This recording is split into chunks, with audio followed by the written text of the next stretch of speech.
Saksikan penggenapan janji purba hari ini. 4.000 tahun lalu di tanah Ur, sebuah suara memanggil seorang pengembara. Bukan raja atau prajurit, hanya pria dengan iman yang radikal. Tuhan menjanjikan sesuatu yang mustahil. Keturunan sebanyak bintang di langit dan tanah yang akan menjadi berkat bagi seluruh bumi. Gak asang. Ujian terberat datang di Gunung Moria.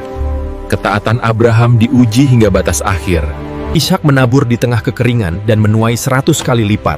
Mukjizat bukan hanya soal bertahan hidup, tapi kelimpahan di tengah kemustahilan. Yakub, sang penipu, bergulat dengan Ilahi sepanjang malam. Ia keluar dengan pincang, namun menyandang nama baru yang mengubah sejarah, Israel. Simpson merubuhkan kuil Dagon, kekuatan yang melampaui batas manusia, membuktikan bahwa kemenangan terakhir selalu disediakan bagi mereka yang berseru padanya. Saul menjadi peringatan keras bagi kita. Kemenangan militer tanpa ketaatan hati hanyalah rumah pasir yang menunggu waktu untuk runtuh. Daud muda maju tanpa baju perang. Dengan satu batu licin, ia membuktikan bahwa Tuhan tidak menyelamatkan dengan pedang atau tombak manusia. Dari gembala menjadi raja, ia membangun Yerusalem. Di sana, Mazmur-Mazmur abadi ditulis sebagai nyanyian doa. Di Babel, Daniel tetap setia. Mulut singa tertutup dan api tidak membakar. Namun ketidaksetiaan membawa disiplin. Bait suci runtuh dan bangsa itu dibuang. Diaspora dimulai. Bangsa Israel terpencar ke seluruh penjuru bumi selama hampir 2000 tahun. Abad ke-20 membawa malam tergelap, Holocaust. Mesin pembunuh nasi mencoba menghapus eksistensi bangsa pilihan ini dari muka bumi selamanya.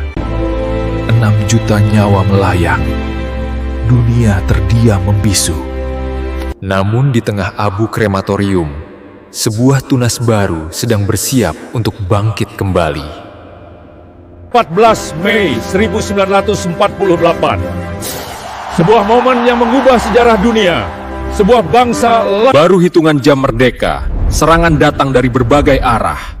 Sebuah negara muda menghadapi kekuatan yang jauh lebih besar. Perang 6 Hari 1967. Dalam serangan kilat yang mengejutkan dunia, Israel merebut kembali tanah leluhur mereka dan menguasai langit Timur Tengah. Yerusalem bersatu. Di depan tembok barat, para tentara menangis. Mereka telah kembali ke tempat paling suci dan berjanji tidak akan pergi lagi. 1973, Perang Yom Kippur. Saat kehancuran tampak di depan mata, heroisme di lembah air mata menyelamatkan negara dari ambang kepunahan total. Operasi NTB 1976. Penyelamatan sandera Nunda Sepamen Sambau Ondera sejauh 4.000 km. 7 Oktober 2023 mengubah segalanya. Respons Israel memasuki dimensi intelijen baru. Satu persatu pemimpin teror Hamas dan Hizbullah dieliminasi.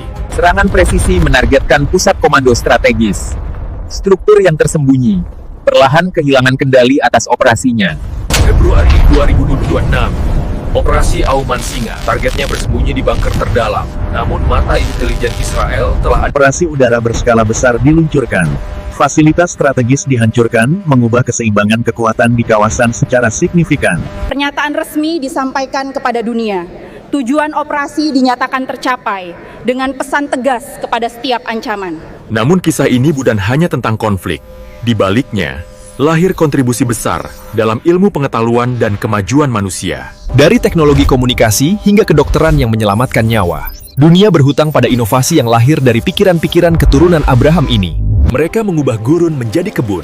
Teknologi irigasi tetes memberi makan ratusan juta orang di seluruh dunia. Inilah penggenapan janji berkatu. Dari masa kuno hingga era modern, sebuah perjalanan panjang menunjukkan ketahanan yang terus bertahan melintasi zaman. Bukan kebetulan, tapi kesetiaan Tuhan. Dia yang berjanji ribuan tahun lalu adalah Dia yang sedang menggenapinya di depan mata Anda hari ini. Jika kebenaran layak diperjuangkan, maka pengetahuan adalah senjatanya. Subscribe YouTube, follow Facebook, Instagram, dan TikTok Thomas Didimus.